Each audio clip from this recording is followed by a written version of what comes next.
He is Nico Pereira. He needs no introduction. You see him all over the place. Tennis Channel, former ITF Junior World Champion, won at Newport ATP level, and he is dominating in sports media and tennis analysis. He joins me on the On to Something podcast. I'm Bryan Fenley, an anchor for Fox Sports Radio and a broadcaster for the USTA. And we are going to look at Nico's career. We're going to dive back into the annals of history and learn more about him as a player. We know what he's doing on television now. Nico, I want to go back to the early days, and I want to know what it was like you training and growing up, and how involved your dad was in your training, because we've seen stories, some very involved, some hands off. What role did your dad play with you growing up in tennis at an early age? Well, thanks for having me, Bryan. And it's a real pleasure. My father was a professional basketball player, so he was a sports guy, and he played tennis for leisure when we moved from Uruguay to Venezuela. So I grew up watching him and my mother play, and I used to hit against the wall. So he was very involved from the very beginning. He was a hardworking guy, got up every day early, came back late. When I had to travel, it was mostly with my mom or with teams. He would come once or twice, but he kept, he was an overseer, let's put it that way. But he knew what he was doing when it came to sports. When your matches would finish when you were a junior, how much time would you talk about matches with your dad? Well, mostly I was traveling. Since the age of 12, I lived outside, so I would talk quite a bit with him. Reception was never easy when the results were negative, but we would go over what I did well and what I needed to improve, and what I needed to stop doing. But yes, we would revise. But both of them, my mother and my father, were pretty involved. So obviously you do analysis with Tennis Channel, and you've done it with ESPN for so long, coaching as well. But what was it for you when you were playing? What was the right coaching that you received at the best? Like, what kind of coaching did you receive the best? What was that style like for you as a player to get the most out of you? Well, the philosophy was that I should absorb as much as I could from different coaches. Let's say one guy was really good at working with the serve, so my parents would take me to that guy specifically once or twice a week.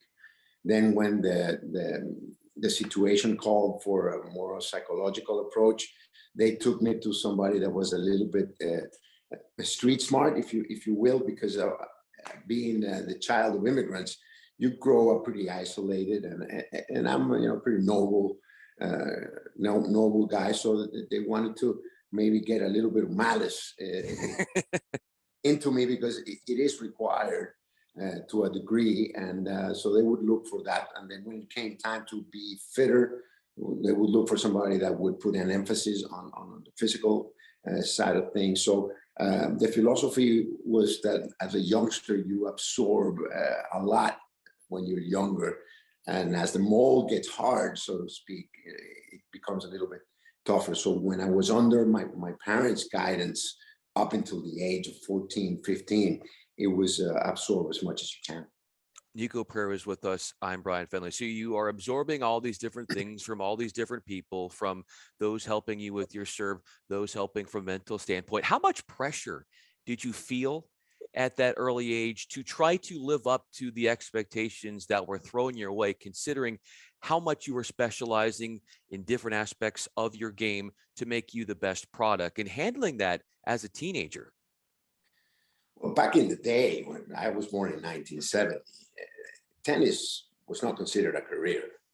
Certainly my parents and I never thought about it that way. We thought about doing what I loved, pursuing my goals and joys, and living the lifestyle that I wanted, which was experiencing the world, knowing people.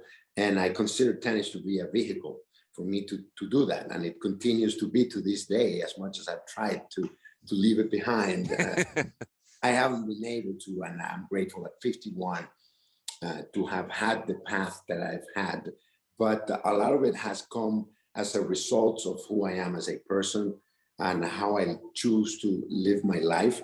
But it was never about goals or never oriented towards achieving results. It was just wanted to do what I love as best as I could. That's how we managed it.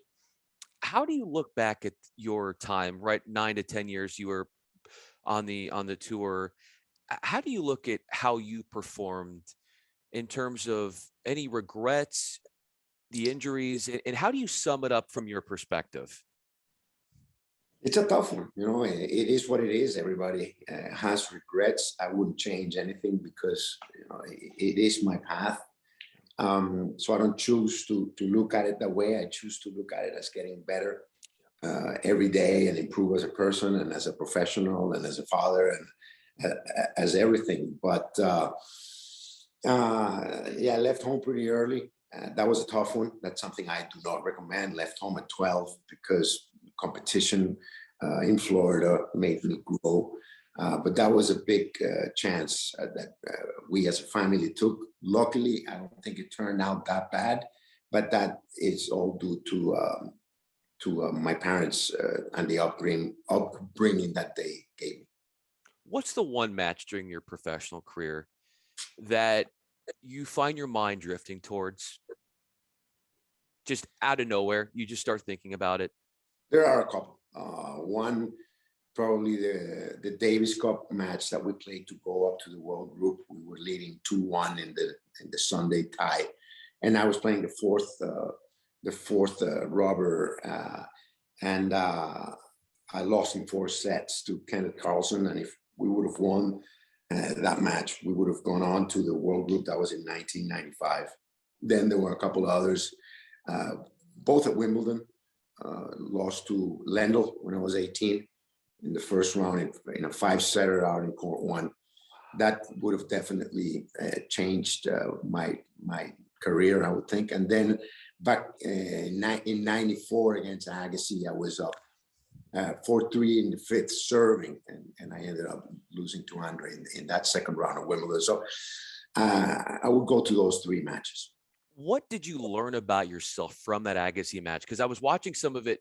There are clips of it on YouTube, and it was such a battle. So from a mental standpoint, what was it like digging in, enduring, and just giving everything you had on the tennis court during that battle with him? Well, Andrew and I grew up together since we were 12. And then I went to Volley Terrace with him from the time that I was 15 until I was 17. So we were, and we still are, as close as we can be in terms of identifying with each other. So I think it was a very intense personal experience. And well, he got the better of me at that time, but I remember it fondly. And in terms of what did I learn? Well, that I could compete with anyone. There was a period there between 89 and 91 that I didn't play much tennis. I was kind of away from the game, and then I decided to come back when I was 21 and played 5 more years. But that was an important one because I had come back, and it was the big time at Wimbledon. Unfortunately, I came out in the wrong side of it, but it was a great experience. The experience for you now working in television, what have you learned about tennis, Nico, that you didn't when you were a player or even as a coach that you have added to your vast knowledge of the sport by working on the TV side of things? You take it so personal when a TV commentator criticizes you, and I know I did, but you have to tell the truth to the spectator. But tennis has changed so much from the time that I chose to play it as a vehicle. Now there's so much involved. Each player is basically a company, and they're thinking about the outside stuff, maybe as much as they're thinking about their game. So sometimes you have to look at it as a craft if you're an insider. But what the common spectator doesn't understand, that each head, it's a universe out there, and we've had such a great examples, role models with the Rogers, the Serenas, the Rafas, now with Nole, that sometimes the spectator forgets that those guys are human as well. They cannot be doing exactly as we expect. It's not a video game, but it's the game of life. What's happening to Naomi Osaka, I really feel for the lady. I wish her the best, but it is a mental struggle. You practically have a failure every week when you lose or when you're not one of the guys winning every matches. But those are the least of the cases. So I think I try to get the spectator to grasp that as much as possible. Not only the tennis side of it, but the human side of the player. Yeah, how hard can it be, Nico, when you're trying to be empathetic? You're also there to do a job and to have an honest assessment of a player and a match, and also the relationships that you have in the tennis community, where you got to, preserve relationships as well. So you're dealing with all these things. You want to be honest as far as what you do and being someone who analyzes. So how do you deal with all of these moving parts here to put the kind of product you put out there? You can only play you. You have to be yourself. Just try to be authentic, and hopefully people will appreciate it.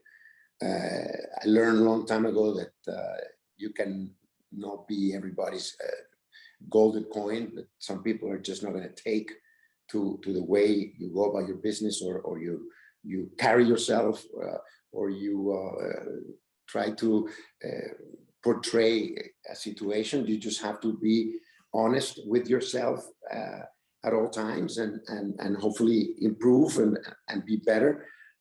I'm not a particularly diplomatic person. I try to call it as I see it, and I think people appreciate that. They take a good percentage of what I take, of my takes, or of my opinions, and hopefully I am transparent and truthful enough that they can appreciate that, even if they don't agree. One of the things that I know you appreciate is being a part of the Olympics in '96. Being a part of that opening ceremony, what was it like being Nico Pereira that day? Oh, goosebumps just thinking about it. It was so special. Of course, you always want to win a medal or something, but to me, tennis not being an Olympic sport, when I grew up, it was a big opportunity. It was a big frustration not to be able to go to Barcelona in '92. So then the Olympic Committee kind of makes you jump through hoops. I had to go to the Central American Games and win gold medals to qualify to go to the Pan Am Games, and win gold medals there in order to be included in the Olympic team. That's how they rolled in Venezuela. So I had to do all that. So finally getting to Atlanta was such a joy in itself, and being able to participate in such an event, it's one of the greatest joys of my life. What is the most raucous crowd that you have played in front of as a tennis player? It has to be Davis Cup. Davis Cup when you're away. Uruguay, Brazil, Paraguay, those guys really get down there. There's a big passion for tennis in Latin America, and there's a big feeling of national pride. So definitely those cases were fantastic, but nothing compares to playing at home in front of your crowds and feeling the responsibility to do your best, not only for your teammates, but for all those people watching live or on TV or whatever it may be. So much pride in your country, so much of a brotherhood with your teammates. I got one more question for you. Nico Pereira is with us. I'm Bryan Fenley. So I know one of the other things that you do is you're a motivational speaker. If I was listening to one of your speeches and you were bringing up stories, maybe they were personal of your life where motivation was most heavily relied on, what would I learn about you? Oh, I'm grateful for my path, to be here talking to you and to have the opportunity to express my takes. Try to improve every day, try to be better, try to be a better person, not only at home, but professionally, and to take pride in what you do, not only for yourself, but for those around you. And I think that regardless of the field that you're involved in, it applies to everything.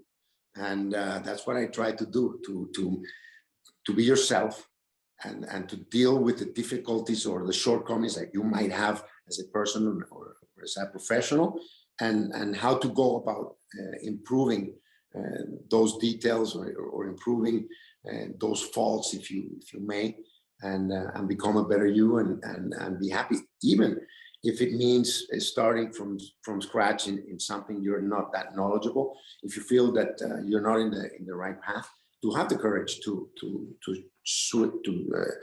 shift and to change directions. And I think that's a message that I send to whoever I come across.